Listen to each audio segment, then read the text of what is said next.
स्वागत है दोस्तों हमारे इस YouTube channel Satish Chauhan study point में। तो दोस्तों आज की इस वीडियो में हम लोग भाषा एकमात्र अनंत है इसके बारे में अध्ययन करेंगे। पिछले वीडियो में हमने अशोक वाजपेयी की रचना युवा जंगल के बारे में बताया था। तो चलिए शुरुआत करते हैं। भाषा एकमात्र अनंत है। फूल झरता है, फूल शब्द नहीं, बच्चा गेंद उछालता है, सदियों के पार लोकती है उसे एक बच्ची। तो सबसे पहले इस पाठ के लिए संदर्भ क्या हो जाएगा कि प्रस्तुत पद्यांश हमारी पाठ्य पुस्तक हिंदी के भाषा एकमात्र अनंत है नामक पाठ से लिया गया है, जिसके रचयिता अशोक वाजपेयी जी हैं। ये हो गया आपका संदर्भ। अब प्रसंग देखते हैं। कवि भाषा की विशेषता का वर्णन कर रहा है और उसका कहना है कि सब कुछ समाप्त हो जाता है लेकिन भाषा का अस्तित्व सदैव विद्यमान रहता है। ये हो गया आपका प्रसंग। चलिए अब व्याख्या देखते हैं। फूल झरता है, फूल का अर्थ होता है फूल, झरता का मतलब गिरता है।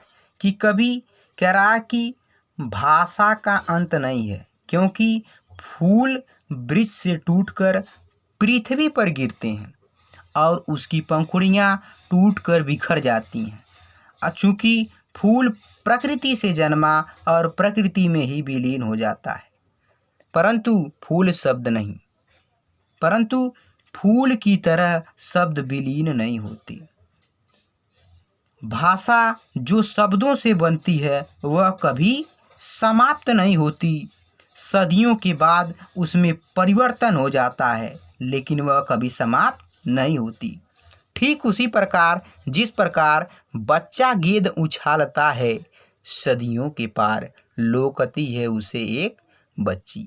कि बच्चा गेंद उछालता है, कि जिस प्रकार एक बालक गेंद को उछालता है और दूसरा बालक उसे पकड़कर पुनः उछाल देता है, ठीक इसी तरह जैसे आज किसी ने कोई बात कही, इसी बात को सैकड़ों वर्ष बाद इसके परिवर्तित स्वरूप में कोई दूसरा व्यक्ति भी उसी बात को कह देता है।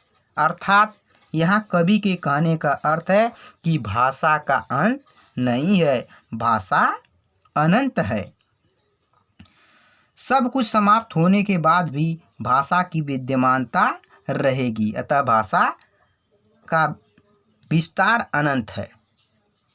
आगे देखिए कह रहा है, बूढ़ा गाता है एक पद्य, दोहराता है दूसरा बूढ़ा, भूगोल और इतिहास से परे किसी दालान में बैठा हुआ। तो चलिए इसमें देखिए कवि क्या कह रहे हैं। बूढ़ा गाता है एक पद्य, दोहराता है दूसरा बूढ़ा, भूगोल और इतिहास से परे किसी दालान में बैठा हुआ।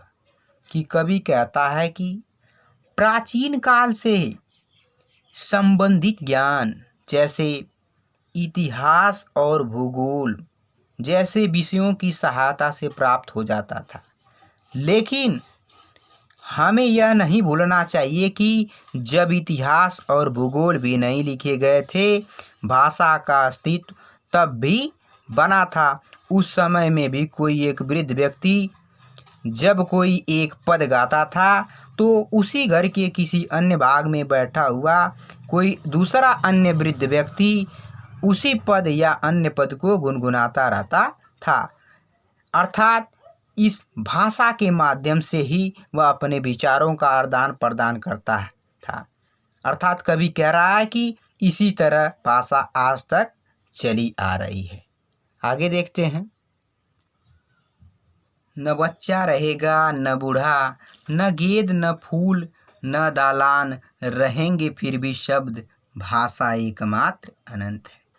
कि कभी आगे कह रहा है कि न बच्चा रहेगा, अर्थात कि जो कोई भी व्यक्ति इस पृथ्वी पर जन्म लेता है तो वह शुरुआत में बच्चा रहता है, लेकिन एक समय अंतराल के बाद वह वृद्ध हो जाता है। अर्थात वह बच्चा समय के साथ बच्चा नहीं रहता है, न बूढ़ा, और जो वृद्ध व्यक्ति है वह भी एक दिन मृत्यु को प्राप्त कर जाता है, अर्थात वह भी बूढ़ा न रहेगा।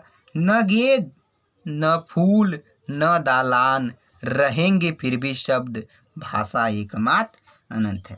कवि कह रहा है कि न गेंद रहेगी, न ही फूल और न ही ये दालान, अर्थात ये सभी वस्तुएं नश्वर है, इन्हें एक न एक दिन समाप्त हो जाना है।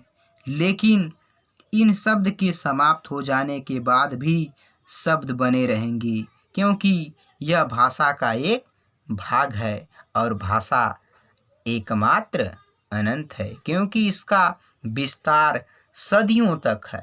तो दोस्तों, ये रहा है आपका व्याख्या। चलिए इसके लिए काव्यगत सौंदर्य देख लेते हैं। तो काव्यगत सौंदर्य में भाषा सरल, शैली विवेचनात्मक, छंद मुक्तक, शब्द शक्ति व्यंजना, गुण प्रसाद। ठीक है दोस्तों, यदि वीडियो पसंद आया तो इसे लाइक शेयर और कमेंट करिए, तथा चैनल पर नया तो प्लीज़ चैनल को सब्सक्राइब कर लीजिए और बेल आइकन को प्रेस कर दीजिए, ताकि आने वाले वीडियो की नोटिफिकेशन मिलती रहे। ठीक है दोस्तों, तो इसे ज़्यादा से ज़्यादा लाइक शेयर और कमेंट करिए। अगले वीडियो मिलेंगे, तब तक के लिए बाय बाय, धन्यवाद।